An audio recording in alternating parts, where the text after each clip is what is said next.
පුතඥ කියන වචනේ දන්නා මේ පොදු ජනිත කරන අපි කියන එකනේ කියන්නේ. වැඩ නැති ඉස්තියවල් කරන අපි කියන්නේ. ඒක අතේ තමයි කිව්වේ. ආර්ය මාර්ගය අනුගමනය කරන කෙනේ මම පොදු ජනිතයි කියන වචනේ කියන්න හොදයි.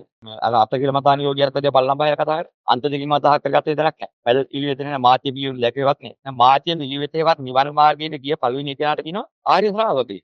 අරිය ශ්‍රාවක. ආර්ය ශ්‍රාවකව පුතඥ නේ. පුතඥ කියන වචනේ ඊටත් වඩා පොංගා පල්ලෙහා කියන තැනවලයි. හටගත්ත තියල්ල විපරිණාමයටපත් වෙනවා වෙනසෙනවා.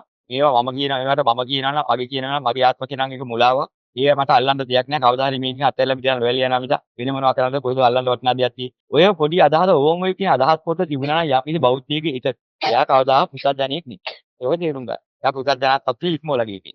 මොකද මේ අවබෝධය කවදාවත් ඉන්න බෑ. අබුද්ධෝත්පාද කාලයක නම් කල්ප කාලාන්තරයක් අබුද්ධෝත්පාදව බෙවුණා. කිසිම කෙනෙකුට ඔය ටික ඔය අදහස් විද කිසි හිතක පහළ වෙන්නේ නැහැ. ඔක ආර්යයන්ට පහළ වෙන එක. ඒක හරි බැරෑරුයි. නමුත් අද බැරෑරුන්නේ නැති බණ අහන්න හම්බෙලා තියෙනවා. ඊසත් ධර්ම සත්‍යනේ විද්‍යාමාන නිසා. ඉතින් මේ පොතේ නමුත් අද වෙනකොට යටපත් මේ හැංගි යන්නේ වටිනාම දහම්. විතර මෙනෙහි කළ යුතු, ඊතර තේරුම් ගල යුතු හරිය තමයි මේ මගපල් ලබන්න හේතු වෙන හරිය ඒටි. යන්තිච්ච සමුදය ධම්මං සප්පත්තා නිරෝධා. යන් ධර්මය පහළවන්නේ ඉතින් කියලා නැති වෙනකොට. මෙන්න මෙතනින් ආරම්භ කරලා ඉතින් වටහාගත්ත හරිය තමයි හටගත්ත දෙයක් තියෙනන් ඒක ආකාරي පවතින්නේ. ඒ විපරිණාමයටපත් වෙලා වැළතෙනවා. මම කියන වචනයක් කියනවත් ඒවා පවතින ඉලාවක්. ඉතින් මම කියලා කියන්නේ කොහොමද ඒවට කිව්වට වැඩක් වෙනවද? මම කිව්වට ඒක වෙනස් වෙනවද නැහැ. මගේ කිව්වට මගේ වෙනවද? ඒක විද්‍යානාවස. ඒක මගේ ආත්මය කිව්වත් වෙන එකක් ඉන්න වෙන්නේ නැති එකක්. කොයිද ආත්මය කියලා ගන්න එකක් තියෙන්නේ. හටගත් එකක් කිවිල යනවනම් මේ පහේ තියෙනවා. පහෙන් පිට තියෙනවා. නෑ නෑ කියලා ධර්මානුකූලව දැක්කා. ඔය දහම් දැකීම කවදාවත් මේ බුද්ධ ශාසනය තුලම කෙනෙක් දකින්නවා. මේ ආර්ය ශාසනය කෙනෙක් දකින්නවා. අබුද්ධෝත්පාද කාලයක දකින්න බෑ. ඔක දකින්නේ පසේ බුදුන් වහන්සේ වෙන කෙනෙක් විතරයි තායි. අනිත් කෙනෙකුට දකින්න බෑ. පසේ බුදුන් වහන්සේ දැක්ක දහම පියා ගන්න.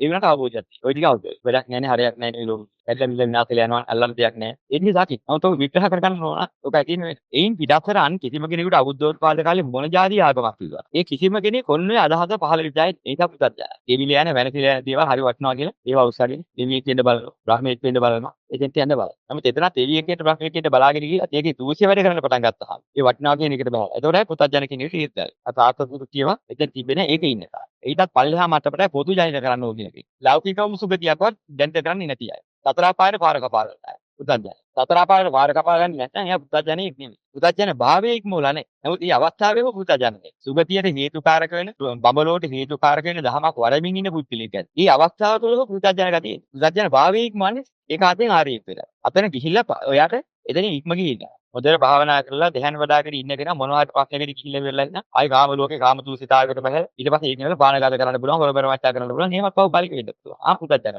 මෙන්න මේ බඳු පුතත් ජනතාවය කර සෝවාන් කුල්පිලා කිසි දවසක වැඩෙන්නේ. දැන් පුතත් ජන භාවයේ ඉක්මීවා කියන්නේ අන්නේ. පුතත් ජන බවයි පුතත් ජන භාවයේ ඉක්මීමයි දෙකම තේරුම් ගන්න.